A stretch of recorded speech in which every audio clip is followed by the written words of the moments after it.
You can do it right now. You got a moment. Yeah, do it right now. I could. I'm like, it's literally like it's up on my screen share right now. It's right here. Or not screen share, just on my screen. I'm not sharing my It's so screen. tantalizingly close. Yeah, we're just gonna Yeah, get. I'm gonna get a random notification on my phone at some point during this episode. It's like, hey, Megalass followed you. I'll go to look at it, and Megalass will just unfollow. That's a ghost follow. You'll never see it. That's crazy. Hey, speak of the devil, you use that Twitter account? I'm following it on both. Okay.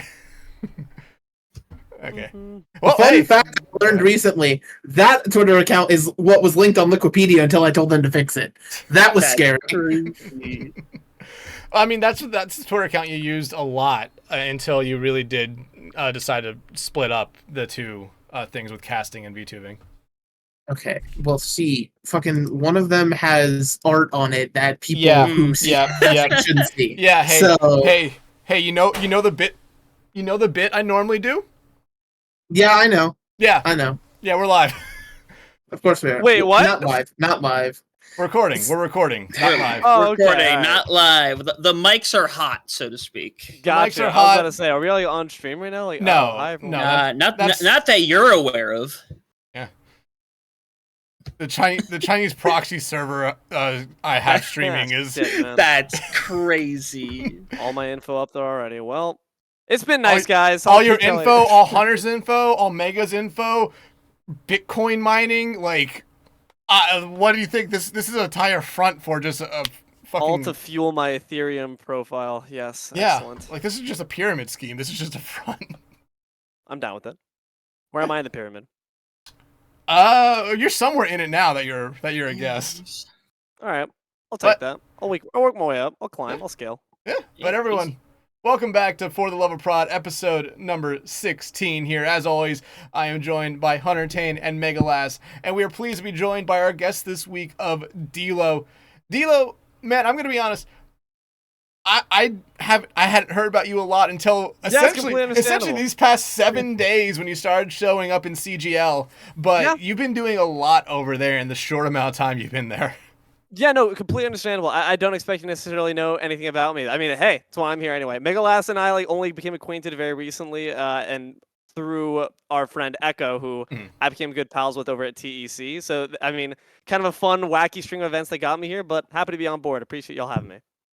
Yeah, hey, thank you, man. I mean, I'm going to be honest, I had struck out with 3 people asking if they wanted to come on this week. Everyone, like, it's Monday. Well, I feel special. Hey, thank you so much.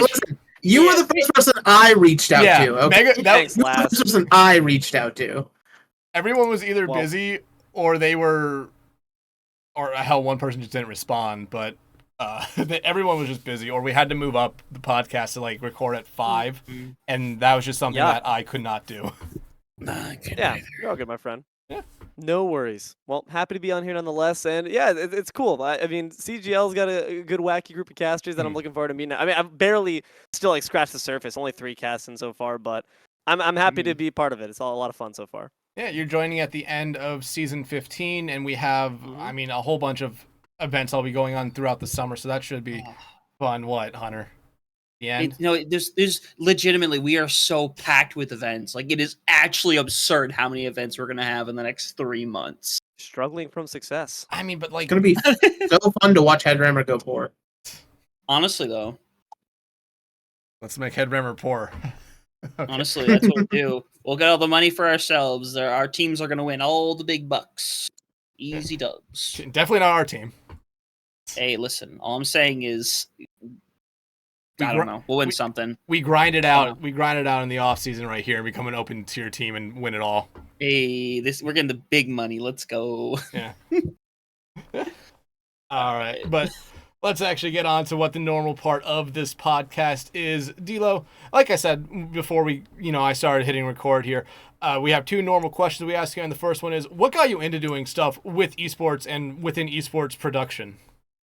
It's an interesting question. So I've always been very interested in the facilitation of video games in general. I dabble. I'm always like kind of that rank where I'm like too good at Smash Bros to play with my friends and to be fair, but then I'm also too shit to like play competitively and be worth anything. So it was an interesting balance, but I never really enjoyed the competitive aspect of it all that much. I always preferred to facilitate. So I was like head of my video games club back at back in my college, and that was a lot of fun. I really enjoyed that. There's a Smash locals there, and I dabbled a bit with like some locals casting, and I knew I enjoyed it. I always knew I enjoyed it, but it just never seemed like a path that I could easily pursue. I didn't really have any connections. I just never dared myself to like dream bigger about it. And it always was like a little pipe dream. I spent like a lot of time watching TK Breezy on the Xanadu local circuits here in the DMV where I grew up. So like that stuff always fascinated the hell out of me. But again, I just didn't know a path. So some years went by. Like I did very sparing locals cast, and I got good reception when it happened. But I never really just paid it too much mind. I was like, that's cool. You know, all right, keep on moving. And then I had a girl that I was dating, and it didn't work out. But during our time together, she was really passionate about trying to get me to pursue my passions. One of those happened to be voice acting, which is kind of casting adjacent. So she got me into this website called Casting Call Club. And it's just kind of a rinky-dink site where you find cool passion projects and such. I do recommend it for anyone who's interested in voice acting. It's still very good. You can find a lot of cool video game projects, a lot of Minecraft acting parodies and Sims, but there's also cool stuff between that like gets you some bills across if you're looking for some odd jobs and voice acting careers. But one that I found happened to be amateur Smite caster wanted, and Smite's a game that I grew up playing back in middle school. I made some of my back in middle school. I didn't have too many friends back in school, so I had a lot of online friends. You know, the typical Xbox buddies that I still talk to some of them to this day.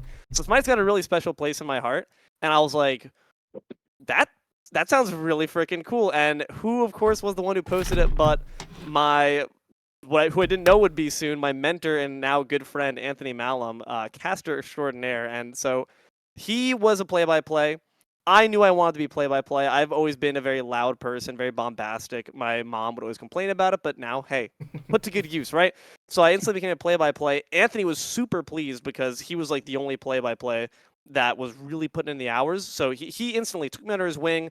He taught me like classical training of casting. Like I would understand the cadences, tonnage, handoffs, and how to make them, what kind of energy we need to modulate and make sure to flow with the fight, how to center on it. Because MOBAs, I'm sure that you guys are at the very least familiar with like the idea of like MOBA casting versus FPS casting.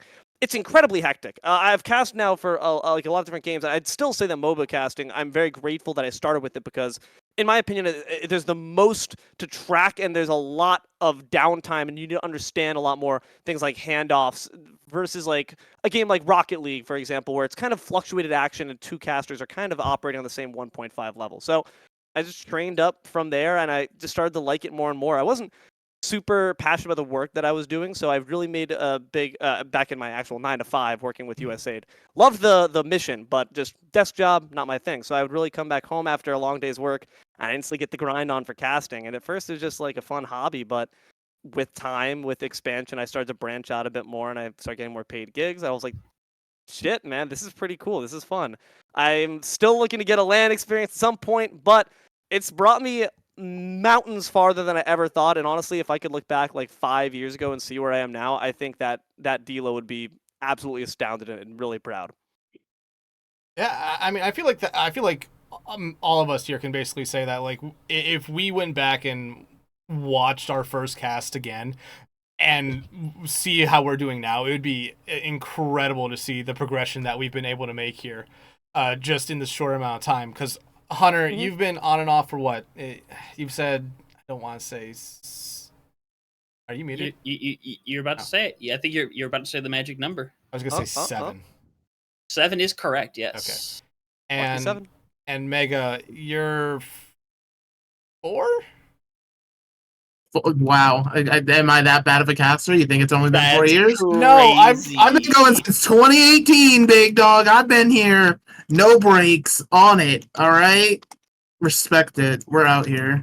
Hey man, nothing wrong with being new blood. I've been at it for like 2 years, and I've somehow made it here. So I mean, maybe it's like honestly, a lot of it I will say is the connections. It comes from knowing people and making pals with people. Like again, I owe a lot of the passion that I was able to develop because I had someone like Anthony pushing me forward and giving me a lot of the skills necessary to move forward. But like, hey man, 4 years, there ain't nothing wrong with that, Mega. Even if it was 2 years, 1 year. Mega said 8. Mega said 8. Mega said 8. I'm 4 years. Wait, you're 8, Mega? Damn, you're a vet. Yeah, no. See, do you know what it is? It's the VTuber model. Everybody thinks that I'm just, I haven't been around because you don't see me aging like everybody else does. That does That's all make it sense, is. actually. Yeah, That's a good point. in- Benjamin buttoning it. Yeah, Exactly. In 2 years, when me and Hunter both completely lose our hair, Mega will still look the exact same, and everyone will think everyone will think you're brand new. That's the thing about VTubers. I keep getting like older. They stay the same age. That's what Matthew McConaughey said. I heard. Yep. Exactly. Go ahead, Mega. You were gonna say something. Oh no. I was just sighing. I was sighing. But I mean, it sounds like in the short time that you have been doing or in the time that you have been casting here, Deelo. What the hell? It's in the time you have been casting here, Deelo. It sounds like you've done a multitude of different like categories of games. Like, what have been all the games that you have done, or is there one that you haven't done yet? So I've done MOBAs. I started off Smash casting. I still do a bit of platform fighting. I do Overwatch. I've started recently getting into Valorant casting. It's personally not the game for me, but it's a lucrative market and there's a lot of opportunities. I can cast my buddy Hot Sauce, so you can't complain about that for sure. We've had him on. I did my first. Yes, I saw that. That was the episode I saw. I did my first Fortnite cast recently, so I've done that. I haven't done 2D fighters. Shotos don't particularly enthrall me, just because it's a lot of move memorization, especially for play-by-play. So not something that particularly grasps me. But if the right opportunity was coming across my table, I would take just about damn near any game because I just enjoy casting. Yeah, I mean, I fall into the category of I love casting, and every game I've casted, I've had fun doing it. But it's the whole thing of I don't want to necessarily cast something where I don't know, or like I don't play it, so I don't necessarily know the entire meta, and I'm just kind of coming in sounding like an idiot. Like I'll say the worst cast I ever did. Our friend Unfeatured asked me to come in and cast Valorant for Drexel, and I was talking about the economy, and the guys, the other caster I was casting with, talked to me after the game, said, "What are you talking about? You do not understand this at all." I'm like, "Yeah, I don't." I mean, economy is like an element of it. What were you like fudging up in his mind? Like that is something we talk about. I think I was focusing too much on just cost of everything and necessarily looking at like, oh yeah, they're trying to like I was looking at just the overall team cost and what they were buying and saying, okay, they all bought SMGs. They're trying to save up this round rather than saying like, okay, this is a viable strategy. I feel you. I mean, I definitely understand that fear. I've certainly had it too, especially now that like I mostly take paid gigs at this point. So I'm like, I don't want to take someone's money and then not like say something worth a damn. But I've come to, I think slowly but surely, I'm starting to overcome that a little bit, just because I am good at bullshitting. I am an employee of the Waffle House. I took art history in high school, which means I know how to make up grade A bullshit on the fly. And again, it really just does come down to I'm lucky to have been classically trained by a very talented caster, and I have a lot of motivated people around me. Me and my pals, like we do VOD review a ton, like just to like really like get in the brass tacks of like, this is, you sucked, Deelo, like this is where you sucked, this is how you can stop sucking. And we still do that every day, like, or not every day, but we do that every single time we find a cast that we're like, this has some good learning moments. We're still trying to improve. And I think I'm really lucky to have those people both as fellow casters and friends. Yeah, and that's been something like we've all talked about here a lot in VOD reviewing, and how much that's helped us out throughout our entire journey, and how I think still all three of us have yet to do one this year, and we are now 5 days into the 5th month. Speak for yourself. Okay, congrats. Granted, my only VOD reviews have been for Valorant because I've been hitting the VOD dungeon on that game, but it's fine. Hey, still counts. It still counts. Listen, it's great. Yeah, like me. What's the block? What's stopping you? The people that I would normally reach out to. Yeah. One maybe had a slight problem, and the others, they are doing other stuff and are keeping themselves constantly busy. And it's just one of those things where I don't want to necessarily reach out to them and stop them from doing the thing that they're really enjoying doing and what's actually bringing them a decent amount of like success and exposure. Why haven't you tried VOD reviewing with yourself? Is just because you don't feel like you're at a point where you don't gain enough information or criticism that you can levy it yourself? You're looking for outside perspectives more so? More outside perspectives when it comes to it, because I could look at it and say like, okay, yeah, I messed up at this one moment, but then I would not look at like the 20 seconds before and the 20 seconds after to see like, is that truly a mess up in this moment, or is it just me trying to set something up that I'm thinking I'm just doing wrong right now? Okay, and just for context, Dex as well as Hunter, are you guys play-by-plays or colors? Yes. Right. He is a flex. I primarily do play-by-play. Gotcha. Okay. So 2 people who got the vocal cords, and then we got Lass over here, who's solely you're solely color, right, Lass? I flex where needed to, but I prefer color 9 billion times in a row if I could choose.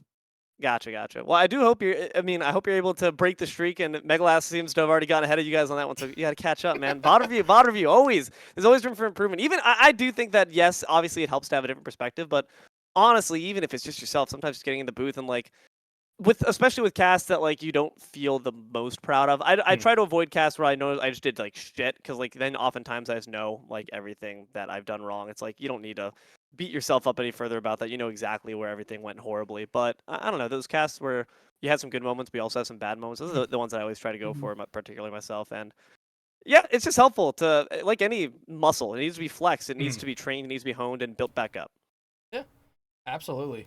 But moving on to the second part of the question, and you've already answered here and there throughout the first part and what we've been talking about since then. But what kind of keeps you coming back to doing this stuff? Like you talked about, you're doing mostly paid gigs at the moment, so that's probably the biggest reason. But like, let's just go like from the start when you were just starting up and to now. Like, what has kept you consistently coming back? Intrinsic motivation, like genuinely just like love for the game. I like yelling, I like doing it well, and I like getting a good reaction for it. Like normally, I yell at home, my mom's like, dude, shut the fuck up, and I'm like, yeah, all right, yeah, that's valid. But like here, people clap for me and they throw me like treats and stuff, so I like that a little bit better, so I get a bit of a better reaction that way, and I just keep it going that way. I mean, honestly, I just have a genuine love for oration and commentary. I like what this hobby offers, and that's what definitely kept me going, especially because like it was again, I was at that desk job that just wasn't quite satisfying me in terms of like hitting those notes of passion, and that's what absolutely filled that void for me. And sure, now like yes, there is obviously a monetary aspect that comes to it, but it will always be still that passion that still drives it. I enjoy video games and I enjoy facilitating them, and I enjoy this aspect of it, man. It's fun to be able to to be the almighty eye in the sky. Like no stakes involved for me. I got no skin in the game. I'm not the one who's gonna be tilted if y'all lose down there, like all you little peasants running around on the field.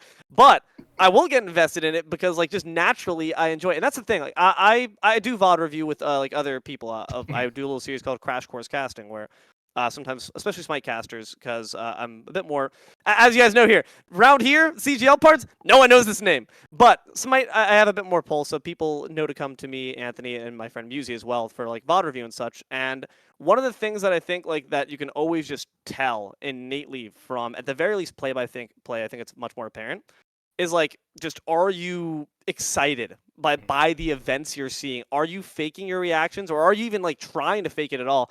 There's like been like 2 times where I've had a caster in the booth with me and I'll say like, hey, it just sounds to me like after like 30 minutes, like, are you excited about what's happening right now? Like, are you into this, or are you just like saying what's going on and trying to inject a bit of animation? And honestly, oftentimes not do the best job of it. And 2 out of those 2 times, it's been like, yeah, I'm not excited about what I'm seeing. That's what keeps me here, though. I get excited as if I'm playing, as if I'm experiencing those rushes, those highs.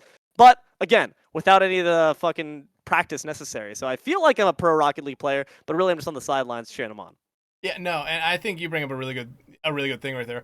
Like anytime someone's getting into casting and they've come to me just to ask like, hey, how, like anything about it, it's the first thing I say is no matter what, be energetic, be willing to act like everything you're seeing it for the first time. Yeah, it might be the most mundane play in the world, but you are there and it is blowing your fucking mind every time. Like, eventually if it's just like a normal kill, you don't have to get too hyped up about it, but like the triple kills, the double kills, the insane, like in Rocket League, the insane last second goals, like get hype. Don't just be monotone, because if you are monotone, no one's gonna come back to watch. No one's gonna be excited about that. You be excited, it gets everyone else excited. Nothing's more painful than watching, as a play-by-play, than watching a play-by-play like get a pentakill, like, or get a pentakill play call, and like it's just like the most like flat, like milk toast ass call you could hear. That like hurts your soul. And yeah, that's exactly the issue. Is that I always would say in the VOD reviews that it's far better to be overexcited, because at the very least we can bring you back down. There's action steps you can take, but can you like build passion from nowhere? Like, I don't think so. I think that's something that you just innately you can't construct that. You can't construct that desire, that will to like enjoy the video games that are being played out in front of you. So I think if you don't have that, I never want to say that like that no one can, like, these people can't be casters. These people have the potential, but like genuinely, if you come into this field and you don't have passion, it's going to be legible. It's going to be perceptible, especially to other casters. Yeah, I mean, Hunter, Mega, like, we've been around a lot of casters, and like, don't name names if there are people that. I still Get him. no, no, but like, Look, I mean, you guys know, especially with everyone that we work with in CGL and all the other leagues that you guys cast in, you guys probably have favorites because of how they're going to cast, and you guys probably have people that you're okay still working with, but you probably have to add a little bit extra to it because they just don't match energy a lot of times. Like, what's your guys' biggest thing when you do that, or when that happens? I mean, it's just like you said, it's just an energy thing, right? Because, like, especially when you're on the colors perspective, if your play-by-play just sort of is just like, wow, everything just happened in that fight. They got 3 kills. All right, that was amazing. You can, like, it forces you pretty much into a corner with how you then have to play it, right? Because if you try to stand out as this weird contrast, it's going to look bad from a production's perspective, regardless of how well you're doing. So it mutes your energy, it mutes the storylines and things that you can build in a game, because again, you're having to keep yourself low energy, you're having to keep yourselves more in tune with what this other person's doing. And like, putting limits on a caster already, when a caster has, very limiting things to work with, like, hard to build up a storyline if one team's shitting on the other, you know what I mean? Like, to have extra constraints just makes it 10 times worse every single time. Yeah, it really does. Like, I told a story during when we did the very first test episode when it was just the 3 of us. But this lovely trophy back here that I won, the cast for this game, I won't name casters because honestly, I don't remember the names of the casters, but they were extremely monotone. They didn't do a great job. And I saw that, I'm like, okay, this should have been like, it was a cool moment still, but it should have been like a cooler moment looking back on it, seeing that. And I'm like, okay, I'm going to make sure people that get to look back on their games are able to experience those moments with a lot more excitement and enjoyment behind it, which I feel like I've managed to do a relatively good job over the years to be able to do. But more so referring to your question, I won't fully match them a lot of the time, but if I work with specific people, they work in specific ways where I feel like the best scenario is to kind of match their energy and go with it. Because I'll name names because this is not said in any sort of negative situation. If I'm swapping over to the occasional color, I'm working with Fletch, I'm going to be over exaggerate. I'm going to be more bombastic. That's just how it is. But if I'm working with like Shadowfang, I'm going to cool it down a little bit because Shadowfang is a very Shadow's so mellow. I love that caster guy as well. Yeah, and I can just keep with the mellowness and like have my peaks come through. And it's like, all right, that's perfect. And then when it's Spectreon, I get to be the good guy because he calls a bunch of people sausages and to suck their nans. So like, I'm just saying. Yeah, Deelo, to give you some context, Spectreon is British. Yeah, that really makes some more sense. Gotcha. Honestly, hey, Americans could call you sausages too, but that is, I've cast with Shadow, and I completely got the vibes because like I'm very like energetic. I try to maintain that frenetic energy, very animated. And Shadow's, that dude is cooling out. He as cool as a cucumber. I really enjoyed casting him. I like the contrast that it brought. But yeah, that's the thing as well, like that you're always a team, and that even if you, like what Megalass said, even if you're doing great, but the other caster's not, and you're not doing anything to like kind of try to prop them up, be a crutch for them, then you're both shit. Like is the idea, at the very least in the eyes of the viewer. Like they're not gonna, they sure will think like, okay, that C1, that play-by-play, they did better. But at the end of the day, it's a bad production. It's a bad product, and that's overall not the goal. I think sometimes people do, especially in MOBA casting, where like this very demarcated roles. We call it C1, C2. C1 being play-by-play, C2 being color. So apologies ahead of time if I keep reverting back to that. It's just my natural instinct. But there's very strict differences where like C1, you're getting the objectives. Like if they're, because if they're around Fire Giant, which is like Baron Nashor in League of Legends, essentially the equivalent, your ass should be not, if you not be touching that with a 10-foot pole if you're a C2. All right, you get the fuck out of there. But of course, you have those issues where sometimes like the C2 wants to have their cake, eat it too. They want to make the analysis calls, and then they don't even like lead off. They'll just completely continue to go into that FG call, and then you have to mic rip and things like that, and it gets really Akko Taco. It gets very Akko Taco sometimes because people want it all, and then it results in what we call cast killers. You know, like the ones where like you're interrupting each other. It sounds like you're fucking fighting over the mic, give it back to me, like that shit.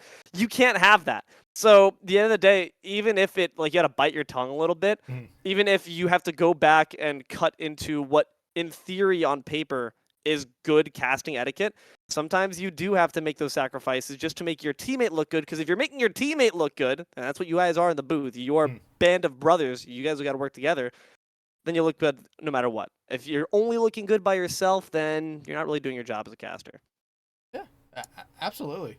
And I mean, like, in the last, well, ever since I started doing it outside my school, I've definitely kind of lived by that kind of thing. Like, hey, if I'm doing good, I need to make sure, I really want to make sure that like my other caster's doing good, no matter what the role is. I don't want to take all. I don't want it to be like, okay, this caster's doing good, but Dex, oh my god, what the fuck is Dex doing? Yeah. It's definitely something that can happen, especially. Yes, do any of you guys have MOBA casting experience? I'm curious. Or are you guys all shoot 'em ups? I've never casted a MOBA, but I was like, we talked about this. Yeah. You know me. I know. Get your Smite era, friendo. You can do it. It's sewer games like, every Thursday. It's like listen, I see the sewer games. Like I played some League, but I wouldn't have the knowledge to go into a full-on thing of like Summoner's Rift and be able to do it justice. I probably wouldn't even be able to go into like TFT and really do it any justice. Wait. See, I disagree, because if you got a trophy on your fucking wall, dude, you are clearly a good ass play-by-play. It's beautiful, it's shiny, it's bright. The fact that you have that means that like if you okay, well, it's well polished wood. Fuck off. Anyway, it's a nice trophy at that point, and you're a good caster. So I think as long as you have those abilities of bullshit, and again, you have I literally just recently did this because I've never played League before. Actually, that's not true. I tried to play the tutorial. I fucking hated it. Holy shit. Clicky, clicky, clicky, clicky. You just have to keep doing this. My finger fucking hurt, dude. Smite's such a better game. Anyway, play Smite 2. But I did a cast with my buddy Jay Beto, and he, of course, carried my ass. But the thing is, you don't know, like, because he's doing such a good job of subtly maneuvering the points and making sure in between the drafts, like I would have to completely bullshit my way through. I'd be like, and thank God the character names pop up in the draft. But I literally had never like played the game before, knew none of the characters, and honestly, like I'll put aside false modesty, I got really good reception from like a League audience that like obviously had played this game for years and years and years. You know how League no-lifers be. So like the fact that I was able to get past that 2 years experience. You fucking getting it past him, all right? You absolutely, you're the birthday boy, all right? You got nothing to worry about. Happy late birthday, Hunter. Thank you. I mean, that's how it's been with Marvel Rivals recently, because I've done a few casts on that in some recent times. And I play the game and now I know a fair amount, but like when I get into a game, I spent like 45 minutes before a cast, and I made a whole sheet of like all the character names, their ultimates, pretty much every bit of information I could have on the side. That way it's like, okay, I can at least name terms. I can make something happen and at least make it believable that, hey, I know what I'm talking about. But I think that's possible. Yeah, because that was the weird thing, because I did Overwatch religiously, and I still do it religiously. So I know every term just off the top of my head. It is subconscious that I know what this is called, and I know why they're doing this. Hello, Cat. So doing a different game is when you kind of have to realize, oh, I'm essentially starting from scratch here and have to reobtain information. And it's something that I'm going to have to genuinely think about, and it's not just going to be subconscious out the gate. I think that makes sense for you, especially since you've been in the weeds for Overwatch, to maneuver to Marvel Rivals, which is another hero shooter. It's the same thing with me. Like, I'm a MOBA caster at heart, and League of Legends, of course, I don't know jack shit about the abilities. I don't know the map. I don't really know anything other than Baron Nashor. But because I did like 15 minutes of studying beforehand, and also if you know the fundamentals, I truly think that a good caster should be malleable enough that, yes, you might not be happy with your performance. I was not happy with my initial performance either. Like, but as long as the audience is like okay with it and you're like giving it your all, in my opinion, I think it's okay to dip a toe into those waters. I think in fact, encourage people to dip a toe into those waters. It's going to be multifaceted. It's fun to learn new games. That being said, Marvel Rivals casting, boo, don't like that. Luna Snow ult takes like fucking forever and makes fights last for too long. I don't like it. Not a fan. I agree. Everyone just realizing that they're speedrunning through the first 10 seasons of Overwatch. Competitive game modes. That's true. No, but it's different. Overwatch is their support ultimates like at least make sense. It's not because you think I don't know how familiar you are with the game Marvel Rivals, but like there's Luna Snow ult, Mantis ult, Cloak and Dagger ult, and Invisible Woman ult. All 4 of them just gigantic heal fields that no one dies inside. Like, and it makes as a play-by-play, you want to kill yourself because like you're spitting a bunch of like facts of what's happening with the fucking like in your heart of hearts no one's gonna die for the next 6 seconds. So you're just saying a bunch of bullshit. You have to stop once Luna Snow ults. You have to stop in place. It's not like a Transcendence in Overwatch where you could throw an anti-nade in there and then everyone in there could still die. Luna Snow, no, you might as well just back off for the next 15 seconds and not fight. That is almost the better option at that point. Yes, and like then as a play-by-play, it's like, dude, what do I do? Cry? It's like, well, no one's going to die on that squad for the next like 10, 15 seconds. It's like, well, shit. It's just gross. All right, cool. Yeah, but since I'd never answered your question, no, I've never casted a MOBA. Do it. I'm like, I would be down to, but like you said, League is... Smite. Yeah, I did play Smite a little bit and did have a lot of fun with it at one point. I think I'm like in the short time that I ended up like playing it. I think I played for like about 20 hours over 2 weeks. I think I only played like Isis, or did they change her name? They did. You can't say that one. We're banned now. It's over. Wow, it's so over. Been a good run, dude. Luckily, I edited this. Luckily, I edited this. Will I remember to actually go back and fucking believe? I don't care. They changed the name. Don't worry, dude. I've said me and Echo. One of the first things that me and her bonded over was like saying like out of pocket shit on stream. One time for like this one, the story that like got me. I feel like this is a story that won her over. Even though me and Echo were chums already. She sent me.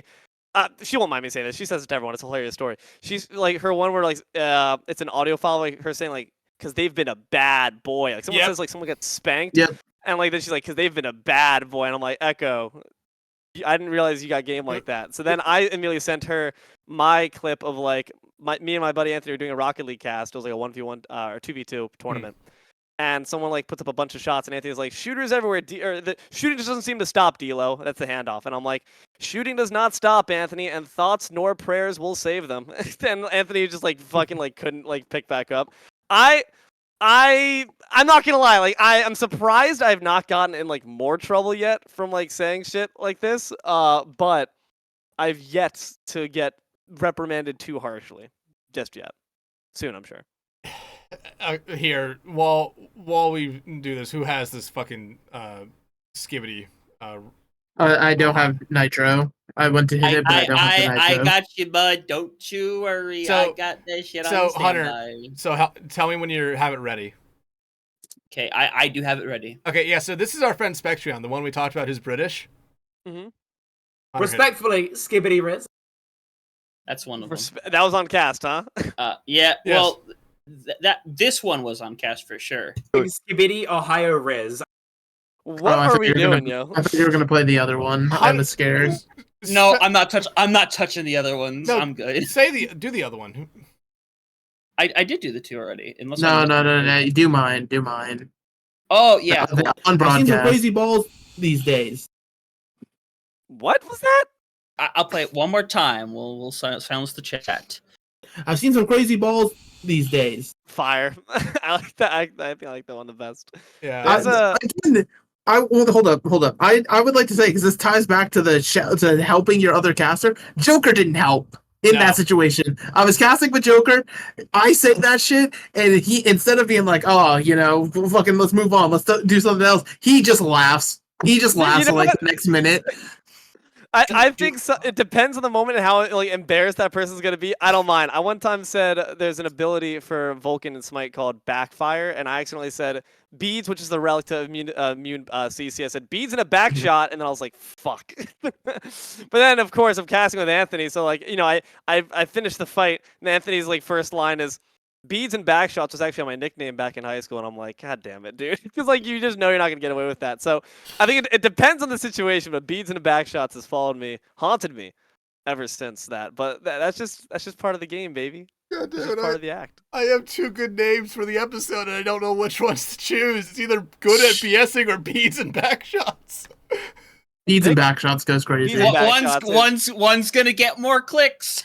Yeah, you know it. Here, you make like the thumbnail, like me, like pulling, like No, something. no, like, all what is the he doing? thumbnails no, are the not- same. No, my bad. All right, No. well, Every- too, no, I mean, too hell, far. Well, speaking of Echo, her episode when she was on this was called The Padded Room.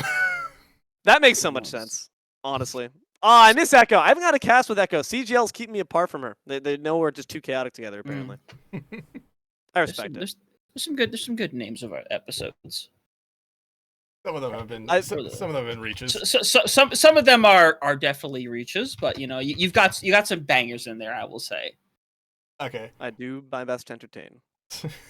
Okay, but moving on. I mean, you cast all these games and you cast them all, and like you kind of said already, you don't necessarily know a lot about them sometimes. But is it? And you mentioned it, like you go in and be good at bullshitting it your way through, but there also does come time to point where you actually need to know at least a little bit of it. Do you normally lean more on your the other caster? I think you've already kind of answered this question, but just to kind of rehearse it a little bit, like do you? So okay, Really I mean, hash in it. terms of the two examples I can give you, like of those two games where I like really went in blind, was not Fortnite. Fortnite I know enough about because it's Fortnite. It was Valorant and it was League of Legends. And League of Legends, I was pretty worried. I was pretty worried, like just because that was my first time. That was the first time I had like done something like that where I really was diving into the thick of it without knowing too much. And for also it was a paid cast, so I really wanted to make sure that like I was not deceiving. And I made sure I was incredibly upfront with the producer too. I was like, hey, listen, here's my reel.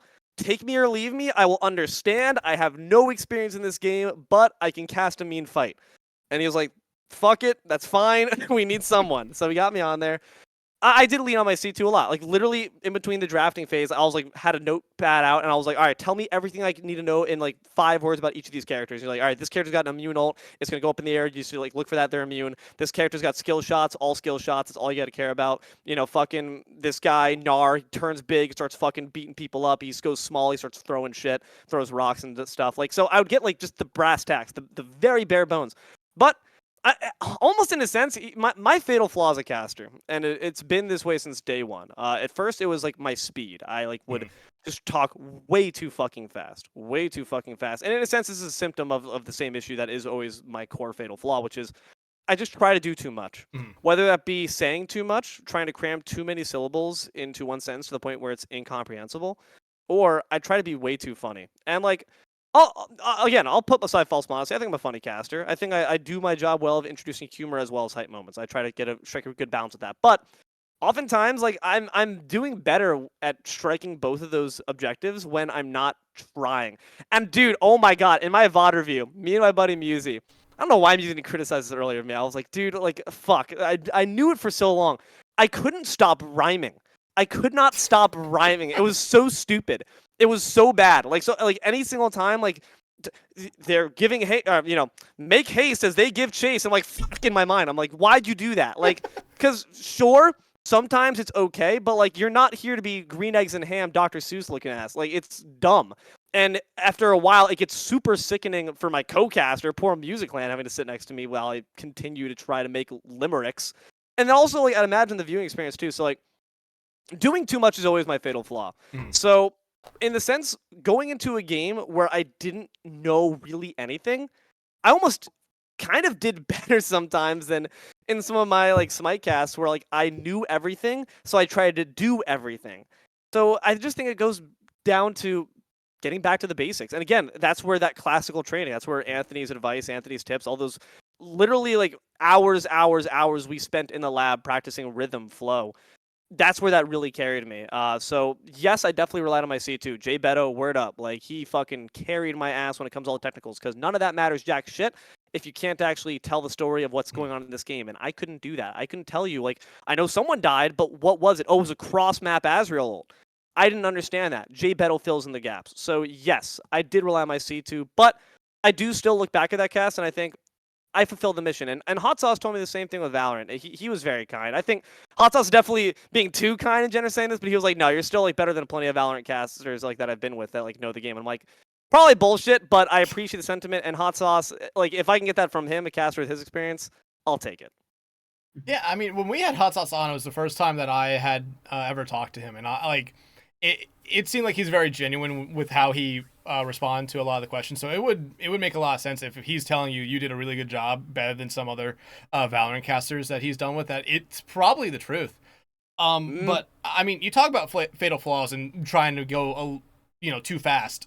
I feel like that's every caster when they get started. That's their big problem because they're trying to get as much information out, like you said, as you possibly can, because you want to say everything that's going on. But like every VOD review I've ever had, someone has mentioned to me about like, hey, your speed here. Why are you're getting really fast? You're starting to get into like I think one person that was VOD reviewing with me said like you're getting into that rap god mode where you're starting to say a lot of words, but at some point they just become and the fight's over. Like no one can understand what you're saying. You can understand what you're saying, but it's like, what the fuck did you actually just say? If your audience is not like something that Anthony taught me early on was like you're casting for the alt-tabbed viewer. If they don't know what the fuck's going on because they're not watching the screen, you are failing your mission as a play-by-play. You need to make sure you're not only saying cool things, but you're also saying, "Oh, one-handed cat carry. This guy's big and strong." Yeah, she was trying to get behind my computer screen. I did not want that to happen. Understandably so. If you're able to fill in the gaps and someone who's not even watching the cast is able to understand what's going on, mission accomplished in my mind. So again, that's what sometimes just giving the basics, the bare bones, that I think is a struggle going from MOBA to Overwatch. In one sense, it's more streamlined because I'm seeing one player perspective in a big fight. I'm typically watching like the playmaker, the tracer, the reaper, et cetera, et cetera. So I don't have to, in a MOBA, you're like getting you're not typically getting a POV cam. You're looking up ahead over the fight. So you have to decide the idea of where is the ball is the common way we refer to it as. Where's the ball? Where is the action? Where's the danger? We have to choose that as play-by-plays, whereas production kind of chooses it for you for Overwatch. But the difference is it's just fucking faster. Like fights just go much quicker. People die much quicker. It just feels, because especially with a first-person camera, that you're much more in it. So that again, like it makes you want to like say too much, and you really have to decide. Quite literally, sometimes it's a syllables game, and that's sometimes also a thing I would tell the people I would help train up. I would say, listen, like you're saying elimination. Say kill. It's one syllable versus elimination. That's 4 syllables. You are quite literally quadrupling your time and saying one word. And that might sound like very nitpicky, but also I'm an ESL teacher. So like quite literally, I know how syntax, grammar, all that stuff, it all adds up to making a sentence flow well. And if you're deciding to go for these words that are just long and too flowery, then again, you're failing your job as the C1 because you're not catching up with the actual progress on the field. Yeah, absolutely. But like Hunter, Mega, when it comes like to fatal flaws or just other stuff where it's not, where you maybe looked at it now and it's like I needed to fix this. Like, what were some of those flaws that you guys had when you first got started, or that you guys are still recognizing that you guys are dealing with here? You got something, Hunter? I got something from it that I think I've gotten better at. And that's just having a better vocabulary. Like, obviously, sometimes you're going to have like phrases and words that you're going to fall back on. I think that's perfectly natural. I think in most cases that is fine. I, however, used to have a nasty problem with it. I was doing a CGL cast back in, I think it was 2019. So pretty early on, all things considered. And we casted like, it was like a 7-map series I casted with Mazza. It was fantastic. And we get done, and he's like, hey, do you know how many times you said massive? I'm like, what do you mean? I went and watched that VOD, and I swear I said the word massive in those 7 maps maybe over 100 times. Wow. I overused the shit out of the word massive and realizing that, okay, I'm calling everything massive, so I'm putting everything at the same wavelength, which is not really what you're supposed to do in that kind of situation. Especially when, Hunter? I don't know, maybe. All right, fair enough. If you admits to it, I respect that. I'm a white boy. What are you expecting? All right. What the fuck? You got it. Yeah, you got it. Okay. Massive, huge moment, huge Hunter moment. Anyway, Megalass, what do you got? Yeah. I mean, very similar sort of situation. Like, I just had so many crutch words. Just because color commentary, like, I worked with so many color commentators, like, grinding up from where I started, or worked with so many play-by-plays, rather, that, I would feel pressured. I'd have to be like, okay, I have to get this analysis out. Like, I'd just throw stuff out. And in developing that, it obviously made it so I just kind of had to say words as quick as humanly possible, and so I developed so many crutch words. I remember that was like the biggest thing when I got a VOD review. It was like the first VOD review I did back in like 2021. They were like, "You have crutch words out the wazoo," and I had to like just work on it and hammer it because they're like built into your vocabulary. You actually have to like put so much brain power behind changing it, especially when you develop the habit. But getting out of the habit, once you're out of it, it feels so liberating. It does. When I stopped rhyming, I was so happy, dude. I was so happy. You ever slip Did back y'all see into me it? rhyme on a cast? Like, yes, like, but it's now like it used to be. I'd say like 5 times a cast. Now it's like 1 time a cast, and I can like I'll handle that. I'll live with that. But if you guys like see me like rhyme on a cast, can you like I don't know, cattle prod me? Can you like shoot me in the head or something like that? That'd be really cool. I'd really appreciate that. Genuinely, Wow. like That anyone in here who watched my cast, if you see me fucking rhyme, like mail me a bomb or something. Like fucking We take are- me out, bro. your spectrum went from, a You said shock. ISIS, bro. Oh, okay. Yeah, but I was talking about a character that was in the game. So we think. Okay, yeah. This is insane. But your spectrum was okay. You're gonna be shocked too. Okay, here's a bullet wound to the head, Like, and then here's a bomb. I deserve it. You don't understand how bad it was, man. And poor Muse having to sit through it. So bad. So bad. I hated it. But all right, hold on. So that's pet peeves I had with myself. I'm curious for y'all's opinions as also experienced casters, people with far more years in it. What's your pet peeves of having with your co-caster? I mean, we Let already me kinda- speak. oh, go That- ahead. Yeah, let Mega cook. Uh-oh. I would say this is like genuinely because I remember when I first started casting, I was like, I never want to be that person who's like, I don't want to work with you. But there's some people like I've tried my best. Like if you don't let me speak, it drives me like play-by-plays who ramble on and on, or colors who do it as well. Like you just got to give your co-caster time. Like the fact, like Hunter. I get, maybe you want to put yourself on a stage, you want to be able to be like, oh, look at me. You got someone else sitting there with you. Let them fucking speak. It pisses me off so much to not be able to speak. It would have been really funny if someone interrupted her when she said that. Very hilarious. Like, Mega, actually my turn to talk, but no, that's completely understandable. You Hunter? I honestly, that was probably not my response. Not to piggyback in the situation, but it's something I occasionally do. It's just it is what it is. I'm not going to defend myself. Shit happens.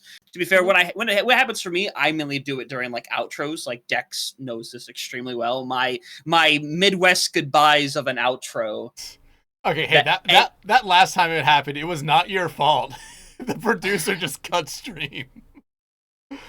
I'm just like, I will have the perfect exit, and then I will talk for another fucking 30 seconds about the same shit I already said. Doing too much. I get it, man. Yeah. It happens to the best of us. You just feel like the weird impetus to like, why am I still talking? And you know that you shouldn't be still talking, but you just keep doing it. And it's like, okay, I need to go back in the loop and get back to the good point I was at 30 seconds ago. All right, there we go. They won't question a thing. Mm-hmm. Yeah, now like we already kind of touched on. Like I'm with them with their biggest pet peeve, but like we already kind of touched on it with what we talked about with energy from your co-caster. Like I want someone who you can be mellow, but like at least understand the moments going on. Like if it's map 5, map 7, you're coming into the final fight no matter what. If you're the color and I'm play-by-playing, like you are setting this up and you're setting this up as the biggest fight in this entire thing. And if you're the play-by-play, I'm handing it off to you. Understand the situation of it, that this is going to be the last call no matter what. There's nothing from this here. Yeah, all understandable ones. I think for me, it would probably come down to, I mean, yes, people who ramble on and on, I think that's like this is a very clear one, just because like then like I can't do my job. If you're trying to like analyze and also, I will rip mics. Like I'm not good at it. I need to get better at it. I need to get more aggressive. But I mostly cast with my friends who like again like they know the vibes. Like it's very hard when I'm spoiled. I'm spoiled by having like good casters around me. Like it's truly what a burden I live. And it's only gonna be further the case in CGL. Y'all got some fucking talented people there too. So like, it's gonna be more of the same. But like then when you get with that one person who like does not shut the fuck up, it's you gotta like give me that. Anywho, mine. I think I got a couple, but I think they kind of come down to the same point. Actually no, I'll give two. One, especially in those cases where like I don't know the game very well, like what sucks, and even when I do know the game well enough, I'm never going to be the person who's giving the most hot takes, the most amazing analysis. I'm getting better at it as time goes on, as I learn more games. But if people sometimes just don't recognize again that you're a team, so C2s or colors will look to like score points by bashing their co-caster's point. C1s do it too. It sucks. That I think people. That's another thing. I'm gonna give a little PSA to the audience of casters. Don't do that. You're a team. If you are arguing with your co-caster about point, I don't care if it's right. You live by what your friend says, unless it's egregiously misinformation, and even then, you find a way to narrowly misdirect without directly contesting your co-caster. So if they say like this character is like a late game character, and they're just not, let it go. That it does not fucking matter. Like it's not important enough that you should be at odds with the one person who you're in the trenches with. And if it is really egregious, like someone getting the FG and like you said the wrong team got it, you don't say actually you're wrong. You just say like, yeah, you know, let's say like the two teams I was going to, Sewer Rats and Muckmen. Let's say Sewer Rats got the FG, but I said Muckmen do. If my co-caster Muse, he's like, yeah, and now with that FG, Muckmen are going to be in a great position. Like subtle correction, saying the truth without necessarily having to directly contest me. Perfect. Primo. 10 out of 10. Mwah. Chef's kiss. I really appreciate that. And especially, again, like Jay Beto, I was wrong in multiple instances. I would just make wrong calls, and Jay Beto was a dream because he would just not shit on me for it, but at the same time make sure that he's doing his job in providing it. So I really hate it when people feel like they need to like platform themselves on your corpse by like stepping over you, because again they don't recognize the fact that casting is teamwork. They think that they're out there for their own accolades, and that just sucks. But my other one, this one's much smaller. I think that one's like actually egregious. Like that one pisses me off about probably as much as people holding mics. But my second one would probably be when people, this is going to sound strange, acknowledge me too much. So like for example, if I'm doing like ad libs, if I'm like saying like small tiny things like oh shit, huge kill. Well, not that, but huge kill. And like then like that person breaks off their entire analysis. Like no, don't do that. That one I kind of understand though, because some people just aren't used to other people talking in their ear. And again, that I'm lucky again that I had training of like Anthony just being like, nope, people are gonna be talking in your ear. Like that's what you got to deal with. There's like plow ahead. Well, you know, that's like production's talking in your ear. You just got to keep on moving through. Same deal. But also, like, for example, if I made a rhyme, sometimes people would be like, yeah, that was really good. I'm like, no, it wasn't. Like, don't fucking break the casting to tell me it was good. Don't tell, rarely ever do I want someone to tell me my joke is good. Like, because you don't break the fourth wall. This is not a Deadpool comic, all right? I appreciate it. I fuck with you. Like, you're my pal, and I love you. But this isn't a stand-up set. This is a cast. Get back to talking about this fucking team comp, you know? That's probably my two pet peeves. Yeah, no. I'm right there with you on those. But I mean, here, let me just ask you this quick question. And like another pet peeve, like this is very small because it hasn't happened very recently. There's a fire alarm going in my building. That's heat. Uh-oh. Oh. You gonna be okay? Are you on your phone? Did you start the fire? Okay, well, I don't know if Mega's gonna be back, but we'll just continue. You just watch like the VTuber's eyes like mute. Yeah. The VTuber's eyes like slowly drift off. Yeah. But like since a pet peeve that I had, it hasn't happened very recently because everyone kind of understands it. How do you feel about casters who will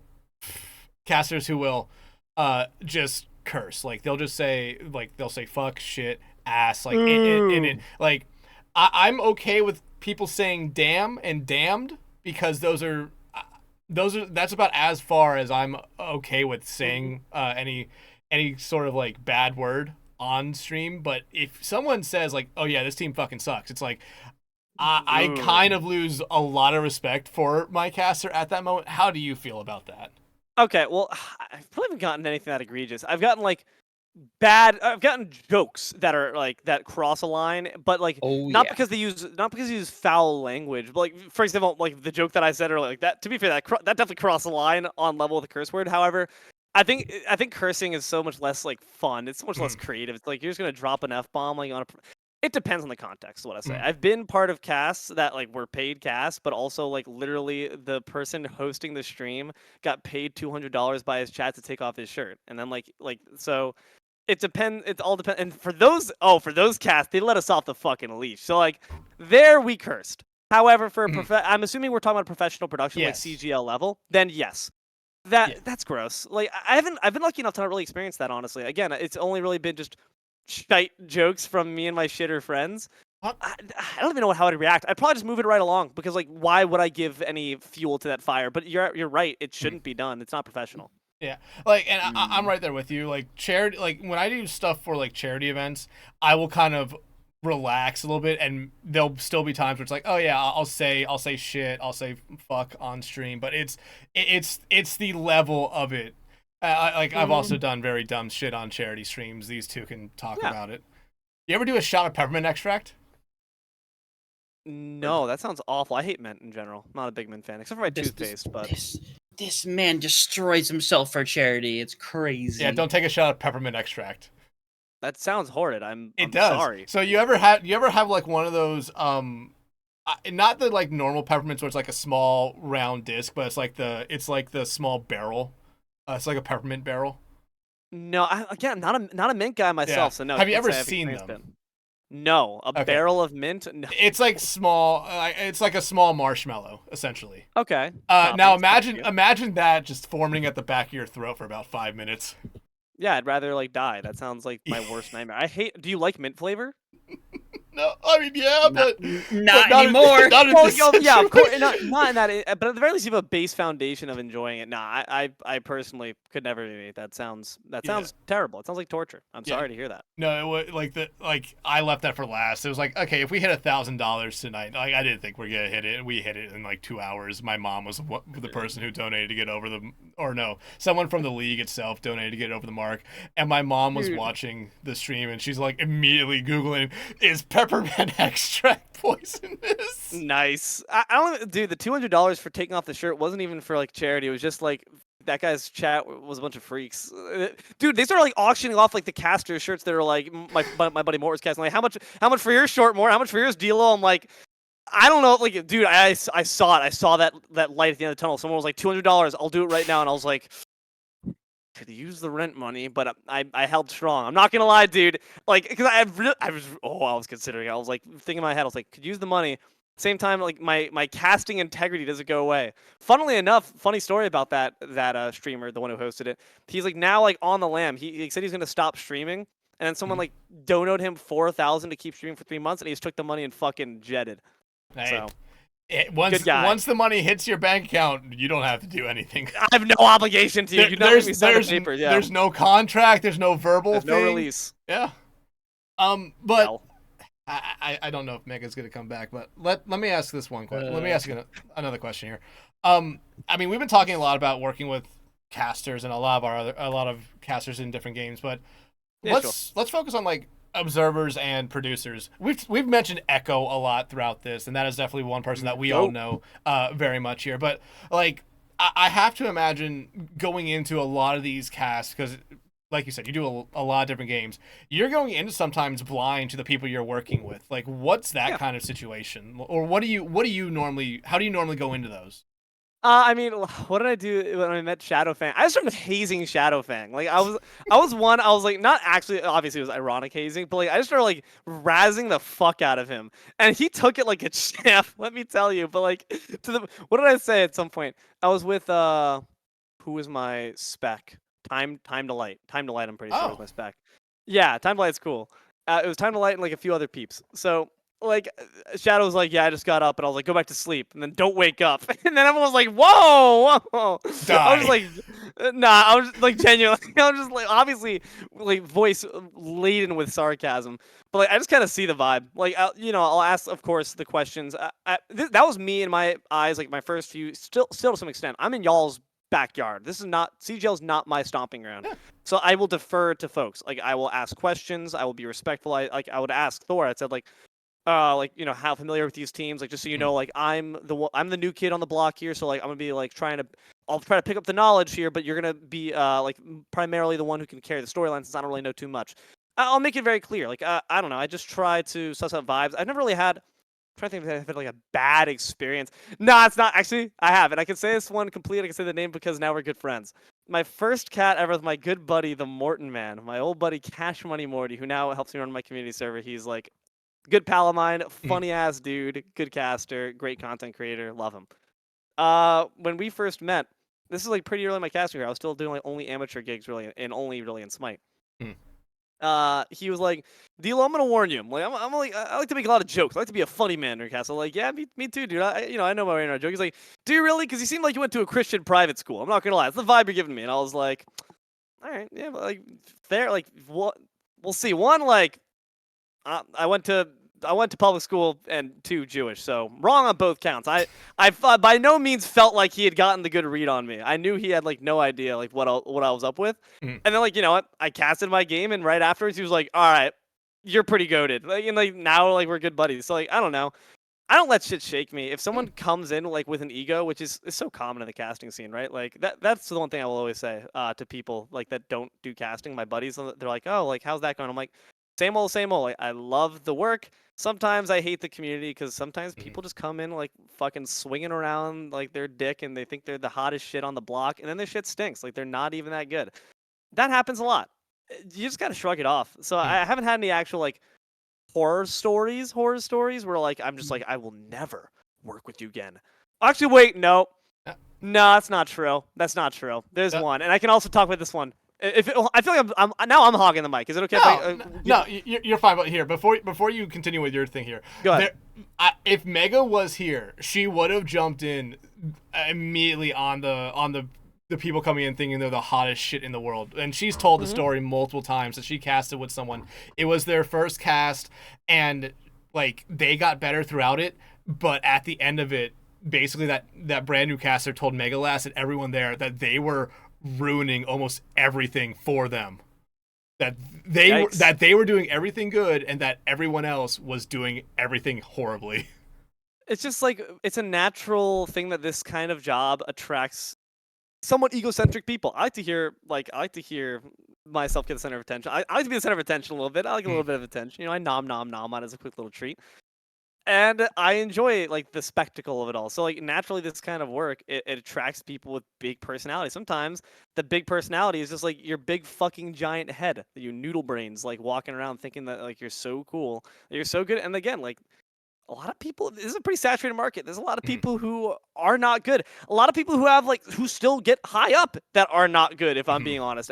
Like that, like sometimes it just comes down to like connections, like any career field in that sense. But yeah, you just gotta kind of shrug it off. The one horror story I have, this is not even about an ego. It was just a horrible scenario. It was so funny. I'm just trying to. This is like probably. I've got 2 horror stories. I got 2, but this one's more so about my co-caster. It was a buddy. I can say it because it's a meme in my community now. My buddy Mort set me up for a draft. We were doing a draft for the Smite Draft League, or a Smite Draft League, Insomnia, where like you get to see all the teams like select their players, you get to see all the lineups. So big spectacle. Everyone's watching this, so that way they get to see if they're part of a team or not. So big, like kind of one of the biggest moments of a league's entire season run. And Mort got his buddy Bran Flakes Randy to be on the cast with me. Oh, Bran Flakes Randy.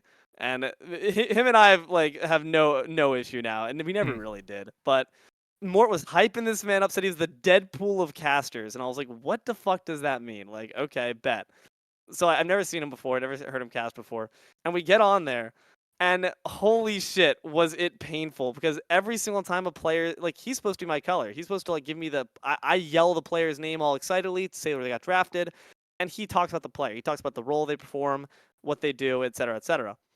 This man did not know anything. He had it was like a Telltale game with 2 dialogue option selects. It was either no. I'm expecting big things from this player, or I don't really know this player. That was literally, and you think I'm being dramatic. You No. think that I'm over exaggerating. 100 names in a row. I nary a variation to the point where big things is now like a huge meme in my community where it's like big things coming, like big things, expecting big things. But that was one of them. And the other one was I got cursed out by the owner of a league on cast, like on stream, which was pretty funny. And that's also a big meme where now I'm like, okay, essentially Smite, there's a mode called Assault. It's like 1 lane, so it's very silly because normally MOBA is 3 lanes. It's completely goofy. And there's this draft league for it, Crouton Assault League. Just some fun, jokey shit. Like, no payment, no nothing, just for the sheer passion of the game. So my buddy Tess, another production extraordinaire, right there alongside Echo. Those 2 are the fucking best. Hall of Fame in my book. Tess couldn't do anything without them. But thank your prods, everyone. Prods are great. Tess got me and Mort to do a cast for Assault because, like, Tess is our buddy. If Tess wants to do something, fuck it. We owe Tess the world. So we did it. And there's this one item in Assault. It's called the orb. All right, it's a circular, spherical thing. You pick it up, it gives you some health and mana to everyone who's crowded around. You can call it the orb. Officially, it's called the orb. We don't fucking cast Assault. It's not an official game mode like that you see competitively. So we don't cast Assault normally. So Mort like mentions like, and I guess they all gather around like the what is that thing? And I was like the bean, like, and I called it the bean. And Mort was like, I like calling it the bean. I might call it the thingamabob. And I was like, yeah, it sounds good. We're just like shooting the shit about that. In the chat, someone says it's called the orb. Mort's like, I hear the chat saying it's called the orb, and I'm like, lame, boring. And he's like, yeah, it's kind of a bit vanilla to me. And I'm like, yeah, all right, we'll just call it the bean, the beanamabob. Start making jokes. Apparently, the person in the chat was the owner of the league. Like that, whatever, it's fine. We weren't really maligning them all that much, but they hippity hop into the fucking into the VC. I hear the Discord. I hear something. I hear someone say something in my ear. They say, "Are you dissing the orb?" And like, I just think it's Tess, because why would anyone else be in my VC like while I'm actively casting? And I'm trained to think no one else can hear that, right? So I just do what I'm doing. I just keep on casting, and they happen to join at the moment where I'm literally still ragging on them, where I'm like, yeah, definitely a salt and pepper thing to say that they want to call it the orb. So I was like insulting that guy's like blandness, and he's like, I'm the fucking owner, you can't, and like he's like gets cut off because Tess boots him out. And I was like, okay, like again, just keep on going, because I just figure for some reason that was all in my ears and that no one else could hear. Whole stream heard that shit. So now it's a big ass meme, like again, to say I'm the owner. Like it's just I don't know, I guess a way to just throw around your authority. But yeah, those are my 2 little horror stories. But again, in my mind, if you just like know confidently that like I did well, I don't feel bad about my casting, and honestly, like yeah, I normally I try to like maintain modesty, but like I feel like I've gotten pretty good at this shit. I'm pretty decent to the point where like I don't really get knocked off by someone else having an issue with me. Mega's back. Is Mega back? Hi. Cute? Yeah. You okay? Yeah. No. Listen. No. Yeah. Like this fire alarm has gone off so many times this year. It's like it's gone from like, oh no, to like there was like a time it went off at 2 a.m. I just stayed in bed. I was like, I'm not dealing with this. Huh. Well, yeah, no. People just need to not smoke near smoke detectors. But as you were saying about pet peeves. No. Actually, we were talking about horror stories here, and they were saying that you've got a big one. But no, that's essentially it. Like, yeah, I got cussed out by the leader, and he got. Sadly, what sucked is I've got a curse, because in both the situations, Brand Flakes Randy never casted again after that. Not by. I didn't say shit. All right, I like just. I was pissed. I was fuming, but I held my tongue because it wasn't It was not his fault. Yeah. He was obviously underprepared for that. Like, he didn't know what he was getting into. Not his fault whatsoever. I don't blame him at all. And then the Crouton Assault League guy like got pissed off in like the admin chat, like when Tess was like, yeah, can we not like have anyone joining in and cussing out our casters anymore? And he was like, he ignored me, and Tess was like, yeah, like that's what they're trained to do. And there was a big argument, and then that guy left the league. So like, I am a curse for don't pick a fight with me. I won't do anything to you, but you'll leave anyways. I guess the lesson there. You'll accept defeat and just leave in shame. Yes, you'll just wave the white flag. I will literally just be standing here, bro. Like I'm just existing, and people just getting angry about it. Nah, Brandflakes wasn't angry. He's felt bad about it, but Yeah. he and I are chill now. And honestly, we look back at that one as a very fond memory. Honestly, same with the being cussed out. I was really not offended. Everyone else was like, "Oh my fucking god, you should never you should boycott that league." I'm like, dude, who gives a shit? Like Yeah. these guys got nothing better to do than like to yell at me for just insulting a fictional item in a fictional game. Like. Mhm. 2 of these for you, bro. Yeah, I mean that also like touching on something here a little in the same vein, a little bit different, but it's like players who get mad at how you cast something after the fact. Like I always try to be very very like safe when I'm necessarily talking about a player who isn't having the best time or the best series, the best game. Like we've talked about people who will blatantly say, "Oh yeah, no, they're the reason their team's losing." But like I don't ever want to say that because it's a whole thing of like if they go back and watch, I don't want them necessarily to just come back and be angry at me because I'm just trying to say what I'm actually seeing. That's a delicate balance to walk. Definitely when I started, I was more fearful of it, especially because my analysis has gotten better over time, and I actually do understand all the games that I cast a lot more, especially Smite. Before, I didn't know jack shit about Smite. I was famous for like casting a bunch of Smite and not playing the game. I hadn't played the game for like 6 years when I started casting it. So I think you got to be careful, especially when you're starting, especially with amateur leagues. I think as the professionality of the level of competition goes up, they're more liable to be criticized, and they should be open to be criticized. Again, that's the thing, though. Like, this field, esports in general, whether casters or players, it invites egos. It invites people that don't have the social awareness to recognize that, like, you are playing something for money and you can be criticized for it. Will I be the one taking the lead foot on that? No, but I've had one case where, like, a player tweeted out afterwards from a Smite cast. It was mostly directed towards my C2, because they were being a bit of a negative Nancy, just a little bit. But did it warrant like the tweet response? Nah. I tried to like smooth it over. You can't please everyone is the reality at the end of the day. And if someone's getting mad over like, if you're not like calling them sausages and fuck nuggets and like whatever your British friends want to curse out at someone or et cetera, I think that they should be expecting that, and you can't really trip over yourself for doing your job, which is to call it how you see it. Especially CGL, like these are fucking good, grandmasters ass players. Like these are good ass players. Yeah, you got to be able to roll the punches a little bit. I mean, they're especially in the open tier. There are teams and players that are now who have been and are now in OWCS. Bingo, like dude, get used to it. On the big stage, it's gonna happen a lot worse. Should it be like the person? If you are not putting in the hours though in the lab to understand that game very well, and you're just kind of like trying to look for a boogeyman to blame, that's where I think you're starting to get into dangerous territory. But if you understand the game well enough, like Mega, I would trust you to like criticize anyone because you understand Overwatch very in depthly. Whereas if I were to start doing it, then I'd say we're in dangerous waters. Yeah, I mean, and again, like Dex was saying though, it comes with like the level you're casting at, right? Like if I know I'm casting some diamond weekend tournament where everybody's just chilling, having fun, I'm not.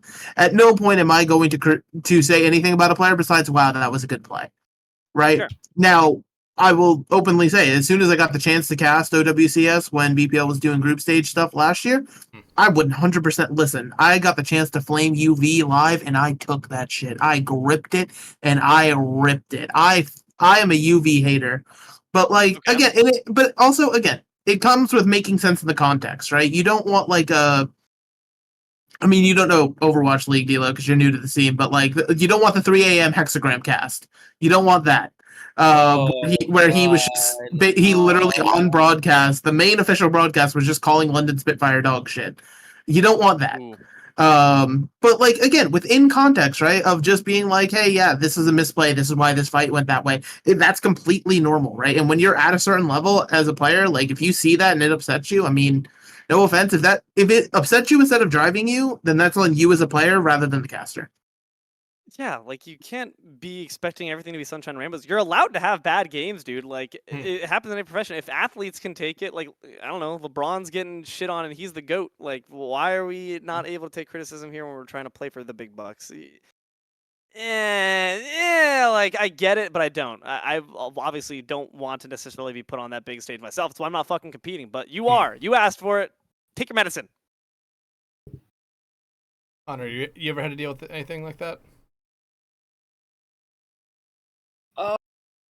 Particularly, I mean, I don't tend to like change the way that I usually criticize based upon like what I'm really doing, unless it's something very specific where it's like, all right, I don't really have room to judge in this situation. But if you make a ban or a choice that is very clearly wrong, in my nature, I feel like it is correct to bring up the fact that it is incorrect and wrong, because at that point is like, I meant to hype everything up when something cool happens. At the same time, I have to match that kind of energy when something bad happens. If they make a wrong play, I need to make sure the audience knows, hey, this thing they just did, that was the wrong move right there. You need to know it's the wrong move, because if you're not familiar, if you're not really keeping in on what's happening, like you kind of said yourself, people who are tabbed out listening, hearing that fact that, hey, what they just did is bad, that's something that people need to know in that situation right there. So I'll always keep that same energy with it. Now, I won't shit on them, obviously, unless we're doing like staff pugs, and it's like, all right, I'm gonna shit on some people, as we all will. We shit on our friends. That's it. That's it. But in that situation, I think it's extremely justifiable, just as long as I'm not like, hey, that person right there is being really shit today. No, it's just like match it with analysis, obviously. But you make a great point. Like the all-tabbed viewer, like if they're only hearing positive feedback, how are they supposed to know who's winning? Like, how are you supposed to understand what's going on? You need to introduce, like, and that makes it a more interesting storyline. Because let's say they do fuck up a horrible, like, siege on the FG, a bad Phoenix attack, a bad gambit for the third flashpoint. How are we supposed to understand the storyline that we could set up, like, for their comeback, right? We all love an underdog story, but for them to be an underdog, they have to be beaten back a little bit. They have to experience hardship. You have to highlight that hardship, too. I also do think it's not just about level of competition now. I'm also thinking about, like, I cast the way at Echo, high school and middle school.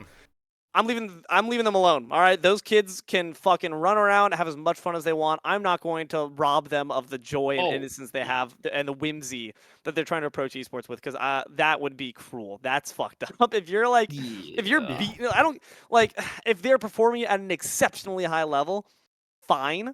But only once they start to actually reach the level of like real seasoned competitors, because like otherwise, I think we're doing a disservice to the next generation of esports. So in those cases, I'm definitely, even if it's because you're gonna experience horribly like terrible matches. The first cast me and Megalass did together was for college, right, or was it high school? College, Waynesburg. Yes, it was Waynesburg. No, I believe you're right. So like.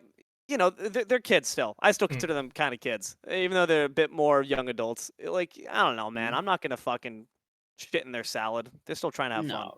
No, they're playing Roadhog. It'll be like that when I cast high school. I will drop it to like, I will drop like my thing of casting to very much 101 style, mainly because I know the people that are watching are their parents, and you want to be able to explain it in the easiest way possible, and you also don't want to have some, my son Billy, did he just call my son a shitbag? Oh no. Fucking live for someone's parents that get mad at me for calling their son a shitbag. Can't wait for that to happen. Nah, just the school shooting jokes for me. That's crazy. We'll stick with those. What fucking rail did we get off? I told you about that. The shooters everywhere, but thoughts nor prayers will not save them. That's my MO. That's what I do. Yep. All right. Only Winton can save us now. No, he can't do it either.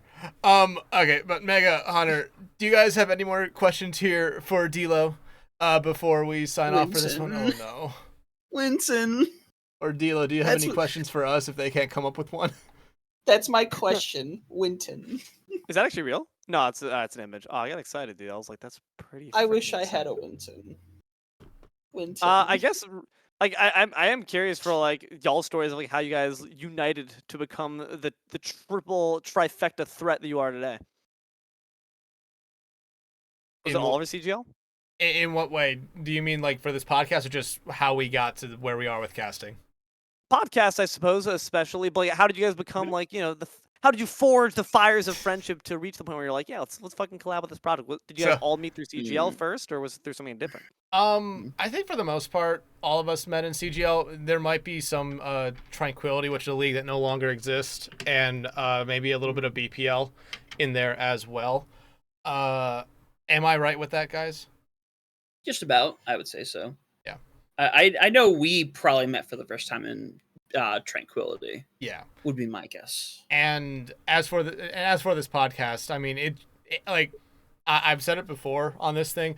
Like at some point last year, I just started tweeting it like, "Hey, I have these dumb ideas," and it was like, "Here's this, and like and one was like a podcast that focuses on like the community and grassroots esports production."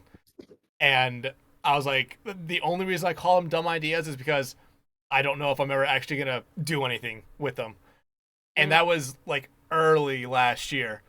We didn't do the first test thing with this up until the first Monday of January this year. Like it took me 7 months to finally say like, okay, let me put this out there, see if anyone would want to come on and do this. And both Hunter and Mega showed interest almost immediately. And I was like, okay, I got 2 people here. I got them in. That's great.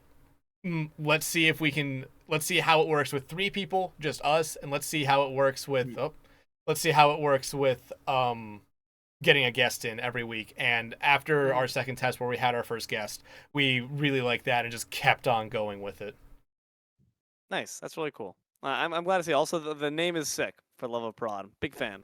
That's this guy right here. Well, it came from Mega basically, because in our first or second test episode, like for some, like we kept on saying for the love of God, and I was just trying to think of some name, and it was like, oh wait, say that again. It's like the movie line. It's like, say that. Wait a second. Say that again. And then the credits roll. Like it's like da da da da.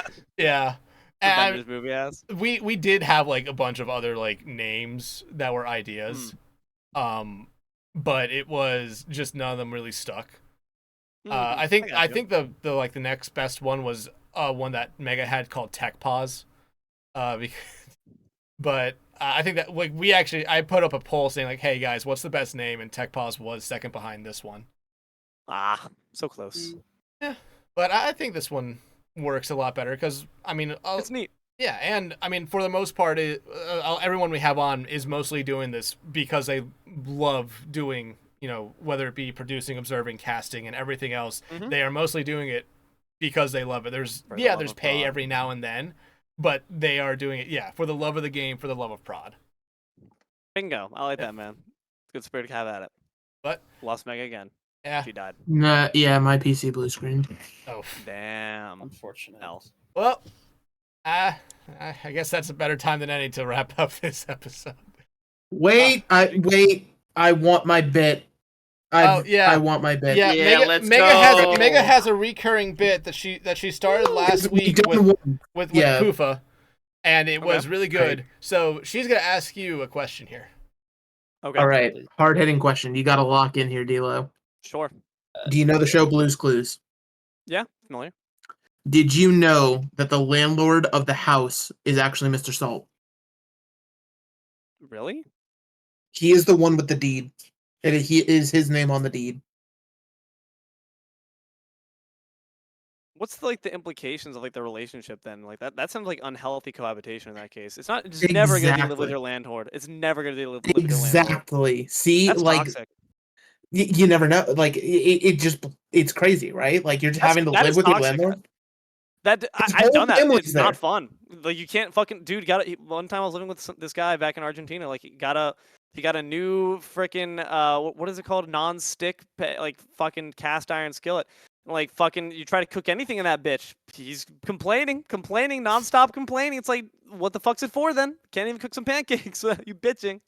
So Mr. Salt hopefully is not running too tight of a ship around there, but that's a bit concerning for Blue. He has a family. Yeah. He's got his whole family in that house. Think about that. At the start of the show, it was just Salt and Pepper. Now there's 3 kids. There's 3 generations. There's 4 kids actually. There's 4. There's 4 kids. There's a pair of twins. This is I only That's remember strange. paprika. That is. There's so much. No, there's paprika, cinnamon, and then there's twins. I don't remember the name of the twins, but there's twins. And then What's gonna happen, like, when they grow there's a up? grandpa and grandma as well. Are they gonna like kick out Blue? What are they gonna See do? that, but see that's what you have to worry Hey, about. This as is why I ask the hard hitting questions. They kick out. They As kick long- out the human. They don't kick out. Yeah, they keep They keep kicking out the Blue? human, man. They just. That sounds even more fucked up. That's just separating a family right there. Damn, dude. That show's dark. Well, I mean, it might be more of that Blue is actually is Salt and Pepper's dog. Oh, nah, I don't see that. No, he's not being let out. Like, who's letting him out for walks? Who's feeding him? You know, it's not Salt and Pepper. Blue is a woman. Is Blue Yeah. a woman? Yeah, Blue's a girl. This is established canon. Yeah, Blue I is a actually don't girl. know that. The more you know. I'm learning tons of stuff with Blues today. Good shit. All right, now we can end it. My bit is All right. satisfied. Bet. Oh wait, here. Let me ask you this: can you remember all 3 names of the humans? Fuck ass no. I literally don't remember one of them. You don't remember Steve? Get the I fuck thought outta it was here. Steve. Okay, I- that was close. Get the fuck out of here. No, get this guy out of here. Throw him out. Show him the No, door. that was close enough. All right, y'all. But Deelo, hey, again, thank you so much for being our guest this week, man. Again, it was great to have you on. It really was. I honestly did not know what to expect coming into it, but you really did blow all my expectations away. This was a really fun episode, man. Thank you very much, my friend. Happy to be around. Yep. Appreciate you guys inviting me. Thank you again. Sure. Hunter, Mega, thank you again as always. But everyone, that will do it for this week's episode of For the Love of Prod. Tune in next week where, again, as always, have no idea who will be just yet. So you're going to have to wait till next Tuesday to figure out. But until then, hope you all have a great week and see you then. Pow, pow, pow.